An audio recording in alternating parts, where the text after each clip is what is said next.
I was still hooked up to and 4 when my son called. "Mom, I'm getting married next Saturday," he said.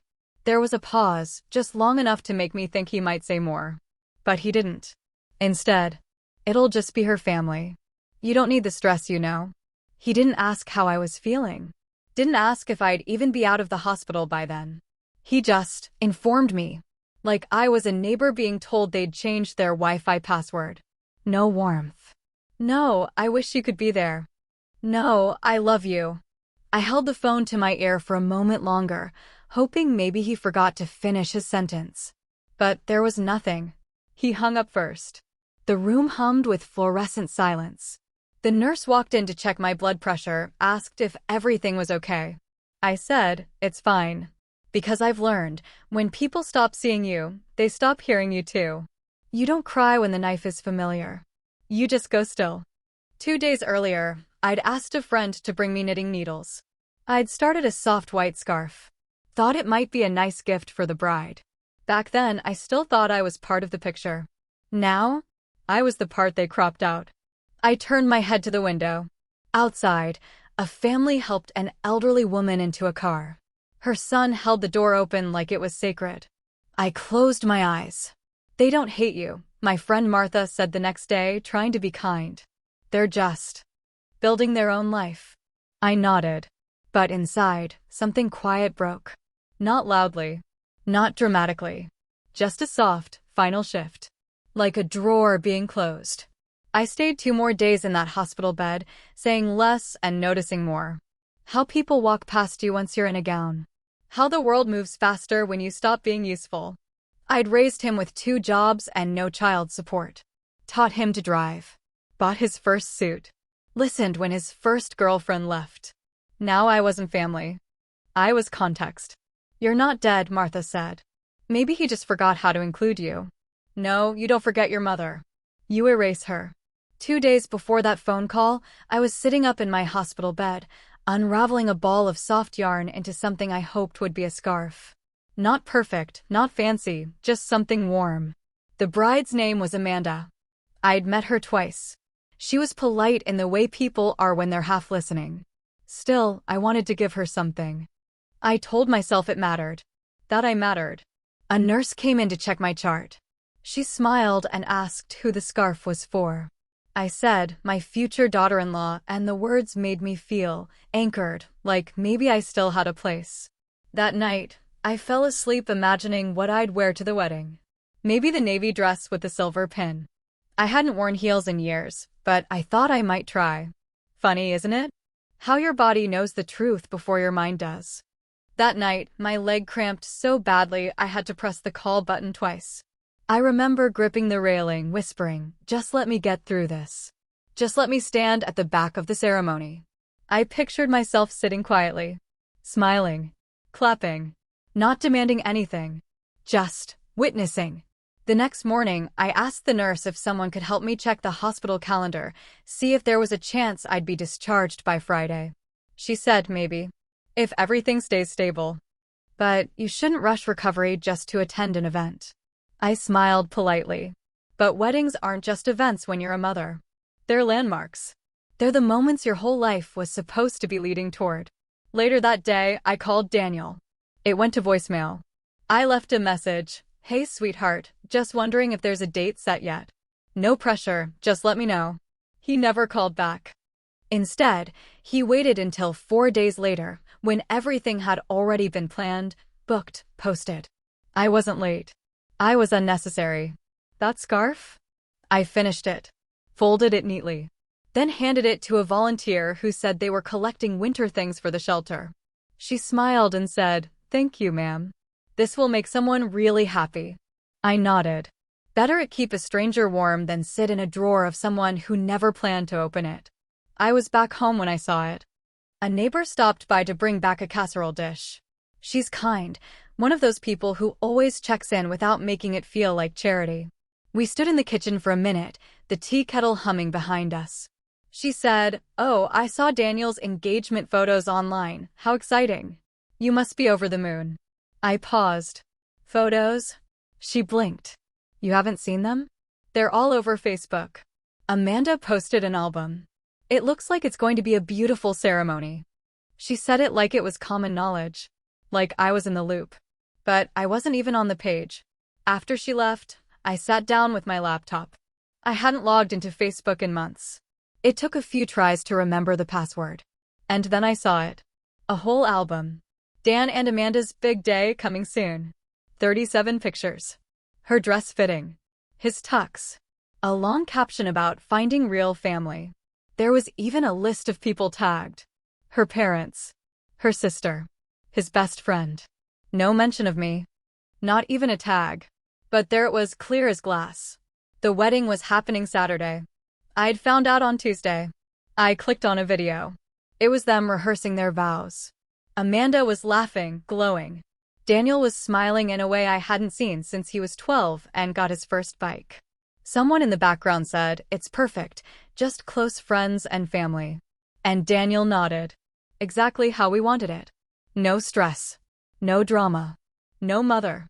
I stared at the screen until it went black from inactivity. They hadn't forgotten me. They'd removed me. And no one accidentally deletes a parent. It wasn't the lack of an invite that broke something open. It was the confirmation that they planned it without even wondering how I'd feel. That's when the voice inside me changed. It didn't scream. It whispered something colder. "You're not dead. But they already live like you are." I didn't cry. I packed. Not everything. Just a few things. Enough to fit into one suitcase and a tote bag. I folded my clothes slowly, shirts I'd worn when Daniel came over for dinner, the sweater I'd knitted last fall, the one he said made me look like home. I left that one on the hanger. By noon, I called a cab. The driver was young, polite. Asked, "Where to, ma'am?" I said, "Just drive. I'll tell you when to stop." We passed through town. Familiar streets blurred into background noise. It was Thursday, 2 days before the wedding. I spotted an old roadside motel I used to pass years ago, back when I had energy to go places. "Here's fine," I said. He looked surprised. "You sure?" I nodded. He helped me with the bag and said, "You okay?" I forced a smile. Better than I've been in years. The room smelled faintly of bleach and old carpet. But it had a lamp that worked and a window that opened. I unpacked in silence. There was a diner next door. I walked over, sat at the counter. The waitress, mid-40s with tired eyes, handed me a menu. "Traveling alone?" she asked, friendly but not nosy. "Yes." She smiled. "Good for you. Most people never do." When she brought my coffee, I asked if she could wrap a slice of pie to go. She nodded. "Anything else?" I hesitated, then said, "Actually, yes." "Can I borrow a pen?" She slid one across the counter. Back in my room, I sat at the small desk and took out hotel stationery. Wrote a note. Not angry. Not pleading. Just true. "I'm not punishing you. I'm simply removing myself from where I was never really invited." I sealed it in an envelope. No address. No stamp. Just folded and tucked into the drawer. That night, I turned off my phone and left it face down. No one called. No one texted. They weren't worried. I'd simply vanished exactly how they planned. But now, it was on my terms. I didn't leave in silence. I chose silence as my exit. The motel had a computer in the lobby, one of those dusty setups nobody uses anymore. I logged in, more out of habit than intent. Just wanted to check my email, maybe see if Daniel had anything. Nothing. No new messages. No missed calls. But there was a notification from my bank. A flagged transaction. I clicked. A withdrawal from the joint account I'd opened years ago for emergencies. The one Daniel never touched without asking.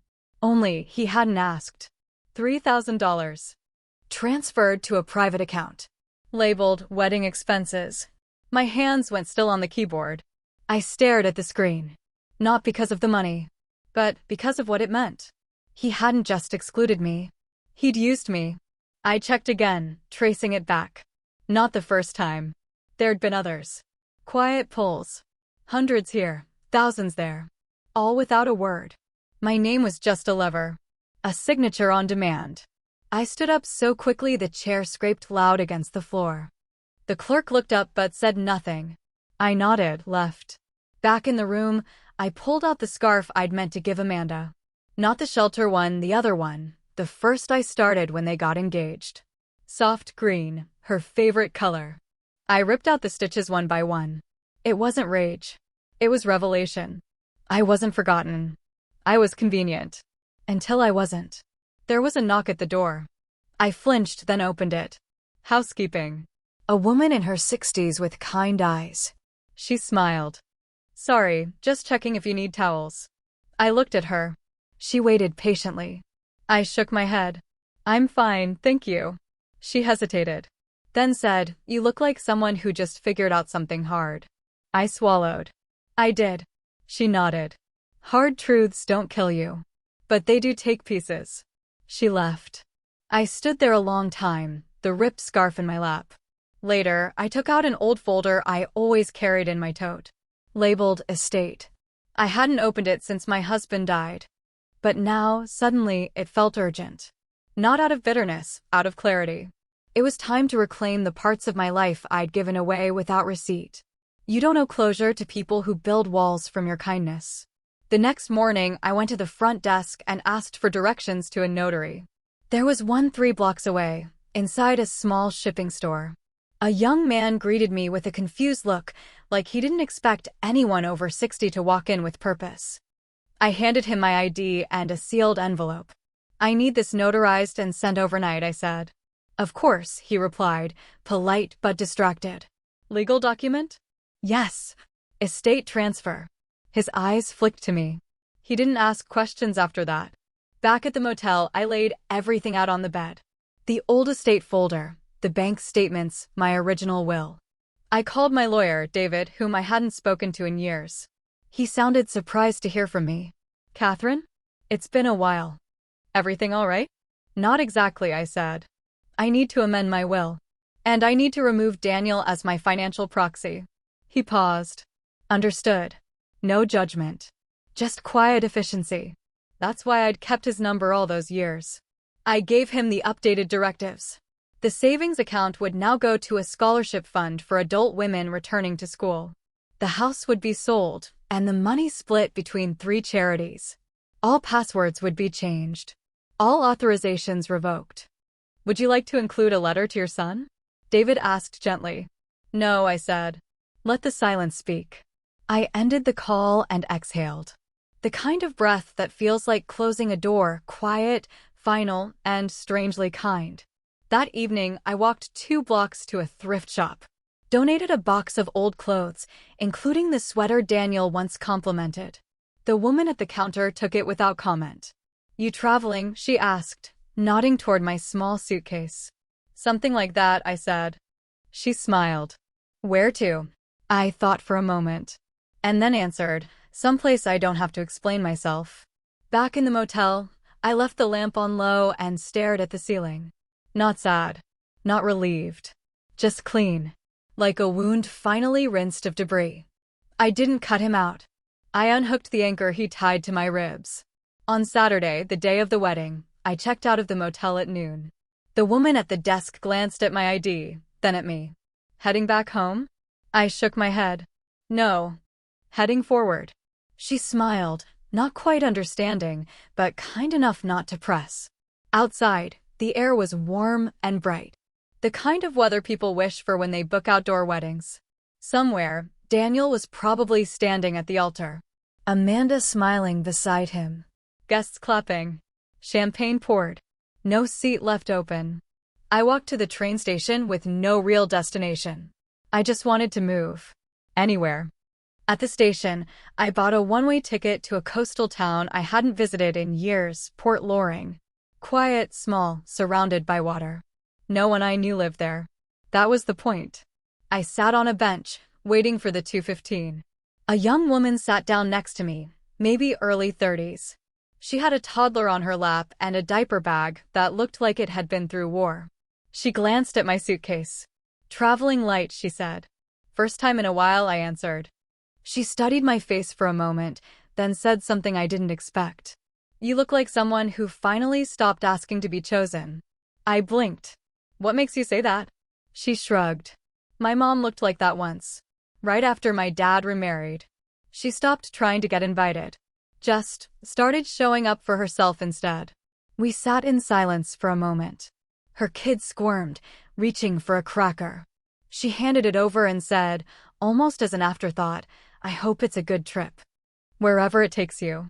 "Me too," I said. The train pulled in. As I boarded, I turned to look back just once. Not to check if anyone was following. Just to feel the moment I finally walked out of the frame. No ceremony. No farewell speech. Just motion. I was never part of their picture. I was the shadow behind the flash. And now, I've stepped out of the light. The message came 2 days after the wedding. Not a call. Not even a voicemail. Just a text. "Hey, we noticed you didn't show up. Hope everything's okay." No punctuation. No warmth. No apology. I sat on a park bench near the harbor in Port Loring, holding the phone like it belonged to someone else. I didn't reply. That evening, a second message followed. "Amanda thinks you're mad. I told her you're sensitive sometimes. Call me when you're ready." Sensitive. As if being erased was a minor paper cut. As if silence was an overreaction. That night, I slept without my phone on. First time in years. And the dreams were quiet. No doorbells. No voices. 3 days later, an email came through. Long, rambling, defensive. He said I had put him in a difficult spot. That the planning got away from us. That it was a small wedding anyway. He used the word misunderstanding. As if I'd misplaced my invitation instead of never having one. At the bottom, one sentence stood out. "Let's just put this behind us. We're family." I stared at those words for a long time. Then opened a new email. Typed 5 words. Paused.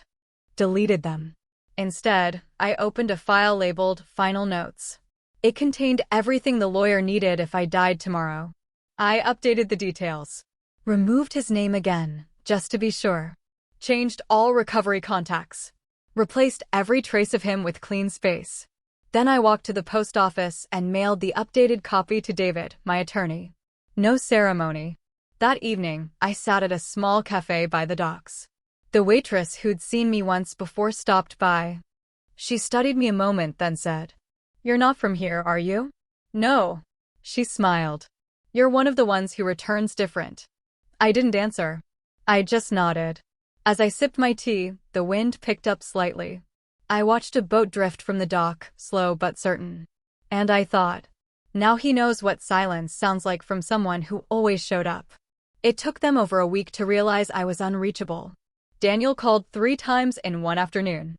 Then Amanda sent a Facebook message, her first direct contact ever. "Your son is worried. Please respond." But by then, the number had been changed. The account deactivated. My name removed from every list where I used to serve as backup, emergency contact, safety net. I wasn't angry. Just finished. The lawyer, David, emailed to confirm the estate transfer had been completed. Everything we discussed was in place. Daniel's access to the financial accounts had been revoked. The scholarship fund had been formally registered in my name. I asked him to send the final documents to my P.O. box in Port Loring. He replied with one line. "You've done this with dignity most couldn't manage." Dignity. A word that used to feel so heavy. Now it felt like light armor. On Wednesday, I received a letter at the motel. Handwritten. Daniel's handwriting unmistakable. It started with, "I don't understand why you're doing this." That was the only sentence I believed. He didn't understand. Because to him, I had always been background, reliable, available, replaceable. A socket he could plug into when power ran low. Now the outlet was gone. In the envelope was a picture of us from years ago. He was 10, wearing a crooked tie at a school event. I stood behind him, proud and invisible. I stared at it for a while. Then tore it in half, not out of rage, but necessity. I slipped the pieces into the trash, washed my hands, and walked outside. There was no need for a confrontation. No speech. No tears. I left the motel that afternoon and moved into a small rental house on the edge of town. Nothing grand. But it had a porch, a working stove, and quiet. The landlord, an older man named Henry, handed me the keys and said, "You look like someone who just ended a long war." I nodded. and lost nothing worth keeping. As he walked away, I said one more thing, mostly to myself. They're looking for me in the ruins of who I used to be. But I don't live there anymore. The kitchen window in the new house faced east. Morning light spilled in gently, landing on the table where I drank my coffee every day at 7 a.m. No one knew this address. No one needed to. I'd bought a small cast iron skillet from a thrift store, the kind that remembers heat. Saturday morning, I baked an apple crisp from scratch. The scent filled the house, apples, cinnamon, a touch of lemon. It smelled like something warm, but not nostalgic. I didn't make it for anyone. That was the point. I ate slowly, watching the sun move across the table. No phone rang. No footsteps approached. The silence was no longer empty. It was mine. I kept a notebook beside me. Not a journal, exactly. Just short thoughts. Observations. Phrases that came like small truths. That morning, I wrote. I didn't disappear. I just stopped knocking on closed doors. The town was quiet. I liked it that way. The grocery clerk called me ma'am with a smile. The librarian remembered my name after 2 visits. No one asked who I used to be. No one looked at me like I was someone's mother, someone's widow, someone's afterthought. They saw me as I was. And more importantly, they didn't ask for more. Sometimes grief isn't loud. Sometimes it's the softest release. One evening, I walked down to the dock just before sunset. Boats bobbed gently in the water.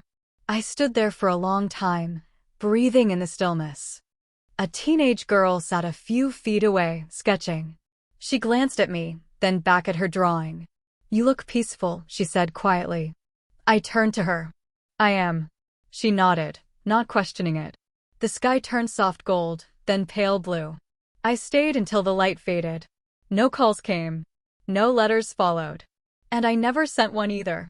Back at home, I washed the skillet and folded the same dish towel I'd used all week. And I thought, not bitterly, not sadly, just simply.